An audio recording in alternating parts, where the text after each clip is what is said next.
브로콜리를 브로콜리만으로는 못 먹고 초장을 항상 찍어 먹거든요. 소화가 좀 안 되고 배변 활동에 방해를 받는 경우, 실제 먹고 더 힘들어지시는 분들도 있거든요.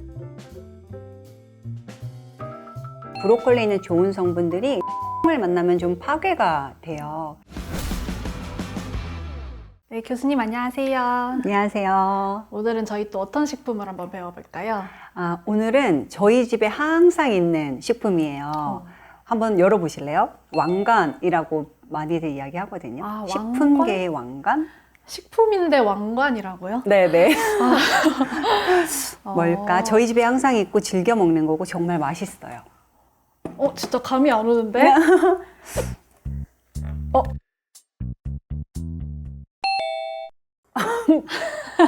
너무 큰 거 아니에요? 브로콜리인가 봐요. 항상 이제 집에 갖고 계시다는 거는 그만큼 매력이 많은 채소다 이런 뜻이신 것 같은데 어떤 영양 성분이 그렇게 좋은 건가요? 일단 눈 하면 좋은 영양소 들어보신 적 있으세요? 눈이랑 관련 있는 거? 저희 그 먹는 루테인? 맞아요. 네, 루테인이 들어있고요. 네, 그리고 제가 환자분들한테 항상 말하는데 CU라고 하거든요. 비타민 C도 많이 들어있고요. 네. 레몬이 대표적인 비타민 C가 많은 식품이잖아요. 네. 레몬보다 더 많이 들어있어요. 진짜요? 네, 같은 양 먹었을 때 2배 들어있어요. 그리고 U는 비타민 U라고 있는데 이게 얼서에서 나오는 U예요. 뭐에서 보통 나온다고요? 얼서라고 궤양이라는 영어 단어에서 시작된 말인데요. 네. 선생님 혹시 위 안 좋은 분들한테 양배추 좋다 막 이런 얘기 하시는 거 들어보신 적 있으세요? 네네네. 소화에 좋다고. 네, 그런 얘기 맞아요. 많이 양배추에 들어봤어요. 비타민 U가 많이 들어있어서 궤양이나 염증에 도움이 된다고 해서 우리나라 분들이 좀 소화장애 있는 분들 많으시거든요. 네. 그래서 양배추를 즐겨 드시는 분들 많아요. 그 비타민 U가 브로콜리에 더 많이 들어있어요. 진짜요? 네, 그래서 여러모로 좋은 영양소들이 많이 있고 또 이제 가장 대표적인 것은 설포라판이라는 항산화 항염증 물질이에요. 미국이나 유럽에서 최고의 항암 효과를 보이는 식품에서 중요한 영양소 1위가 브로콜리가 될 정도였어요. 그렇구나. 네네. 브로콜리만 계속 먹으면 될 것 같은데요? 맞아요. 그렇죠. 식품으로 그래서 항상 반찬에 조금씩 넣어서 먹는 것이 꽤 여러 종류의 여러 형태로 먹는 게 꽤 도움이 되고요. 네. 또 비타민 K나 그다음에 칼슘, 칼륨 이런 것들이 조금씩 들어있거든요. 그래서 칼륨은 보통 나트륨의 배출을 도와주는 물질이에요. 네. 그래서 많이 드시게 되면 고혈압 관리에도 좀 도움을 많이 받을 수 있죠. 근데 이제 너무 과량 드실 때는 또 안 좋을 수 있지만 적정량은 이런 다양한 영양소를 쉽게 섭취할 수 있는 좋은 식품이라고 생각할 수 있어요. 지금 들어보니까 브로콜리가 거의 완전 식품 같거든요. 근데 그래도 모든 거는 이제 좀 먹었을 때 주의해야 되는 사람도 있을 것 맞아요. 같아서 어떤 분이 좀 주의해서 섭취를 하셔야 될까요? 이 식이섬유가 많이 들어있죠. 대부분 식이섬유고 네. 그 다음에 제가 말씀드린 이런 좋은 영양소들이 있는 거니까 식이섬유는 젊은 분들이 드시면 아무 문제 없는 분들이 있지만요. 어떤 분들은 드시면 소화가 좀 안 되고 오히려 배변 활동에 방해를 받는 경우가 있어요. 그래서 변비가 있으면 식이섬유를 먹는 게 좋다고 하지만 실제 먹고 더 힘들어지시는 분들도 있거든요. 그래서 적정량을 먹는 것이 가장 중요하겠습니다. 그러면은 이제 적정량이라는 게 또 얼만큼인지. 적정량은 한 번 먹을 때 양인데요. 네. 보통 150g 넘지 않게 먹는 게 좋다고 되어 있고요. 여러 반찬을 할 때 조금씩 넣고 그다음에 한 입 크기로 한다면 5, 6개 정도 이 정도 드시는 건 아무 문제가 되지 않습니다.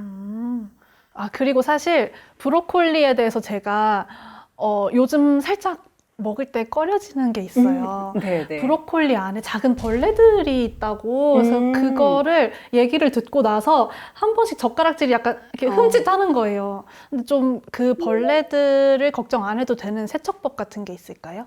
만약에 조각 되어 있는 거를 사신다면 크게 문제가 되지 않지만 이렇게 통으로 이렇게 된 걸 사면 씻기가 어려워요. 물에 씻으면 이렇게 튀기만 하고 잘 안 씻겨서 보통은 이제 조그만한 소쿠리에 소금물이나 아니면은 식초 물을 약간 푸셔서 거기에 이렇게 요거를 바닥으로 아. 뒤집어 놓고 좀 무게가 있는 유리 그릇이나 이런 걸로 덮어놨다가 한 뭐 10분, 20분 정도만 있다가 와서 이렇게 흔들면서 씻으시면 돼요. 아. 이렇게 세척하는 거는 널리 알려져 있습니다. 브로콜리를 데쳐서 먹잖아요. 네, 근데 설포라판 성분이 열을 가하면 혹시 파괴되는 건 아닌지 그게 좀 걱정이 되는데. 네. 파괴까지는 아닌데 변형이 돼요. 열을 받으면 다른 형태로 변형이 되는데요. 다만 그것을 먹기만 하면 우리 장에 있는 장내 미생물에 의해서 다시 좀 변형이 돼서 설포라판이랑 비슷한 효과를 내는 물질로 다시 바뀔 수 있다고 해요. 그런데 만약에 데쳐서 먹게 되면 물에다 나가기 때문에 네. 가능하면 쪄서 먹는 게 좀 도움이 됩니다. 아. 그러니까 물을 만나지 않게 하고 열로 좀 쪄서 먹는 거죠. 아, 그러면 쪄서 먹을 때 사실 데치는 건 금방 데치는데 찌는 건 얼만큼 쪄서 먹는 게 좋은 건가요? 찜을 할 때는 보통 3분에서 5분 정도 하라고 하거든요. 근데 그게 이제 물을 끓이고 끓는 상태에서 그 상태에서 이제 3분에서 5분이고요. 이 시간은 좀 기호에 따라 다를 것 같아요. 어떤 분은 아삭아삭한 맛이 좋으신 분들은 한 3분 정도? 좀 더 부드럽고 푸석푸석한 맛을 좋아하시는 분들 있어요. 어르신들 중에는. 그런 분들은 한 5분 정도 이렇게 선택해서 조리해 보시면 좋아요. 브로콜리를 찐다고 하셨잖아요. 근데 찜기에 넣을 때 이렇게 쪼개서 넣을 텐데 그러면 줄기 부분이 남을 것 같은데 줄기도 같이 넣어서 먹어야 될까요? 어떻게 줄기는 먹는 게 좋을까요? 네, 줄기에도 제가 말씀드린 이런 영양 성분이 충분히 많이 들어있기 때문에 저는 다 이렇게 잘 씻어서 이렇게 잘라가지고 같이 넣어서 먹습니다. 다 똑같이 영양소가 충분히 들어있다. 그럼요. 네네. 줄기를 버릴 필요는 없으실 것 같아요. 네. 또 초장을 찍어 먹는 게 초장 찍어 먹는 게 과연 건강에도 좋은 건가 이게 궁금하거든요.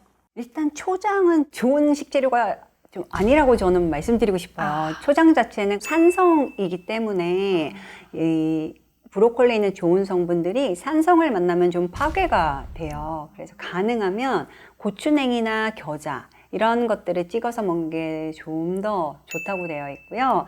그 다음에 조리할 때 좀 다른 방식, 올리브유에 볶아서 먹는 형태로 하시면서 그런 뭐 찍어 먹거나 다른 양념을 추가하지 않게 만들어서 먹는 것도 좋은 방법이에요. 그러면은 이제 올리브유에 볶아 먹을 때 다이어트 할 때 사실 또 인기 있는 그 메뉴가 닭가슴살이랑 브로콜리랑 네네, 같이 맞아요. 볶아서 많이 먹는단 맞아요, 말이에요. 맞아요. 닭가슴살이랑 먹는 게 또 도움이 될까요? 정말 맛있고요. 아, 네. 정말 맛있고 꽤 좋은 조합이죠. 왜냐하면 이 채소에는 다양한 미량 영양소예요. 그러니까 네. 채소 안에는 비타민이나 미네랄 같은 미량 영양소들이 충분히 들어있는데 단백질이나 탄수화물 이런 다량 영양소는 좀 부족하기 때문에 단백질, 특히 닭가슴살을 이용해서 같이 먹는다면 웬만한 나한테 필요한 영양소들을 한꺼번에 다 먹을 수 있기 때문에 딱 좋은 조합이죠. 네, 오늘 이제 브로콜리의 매력에 풍덩 빠진 시간이었는데요. 설명을 들어보니까 브로콜리가 왜 항상 집에 있다고 하시는지 알 것 같습니다. 네, 오늘도 재밌고 알찬 건강 정보 감사합니다. 네, 감사합니다.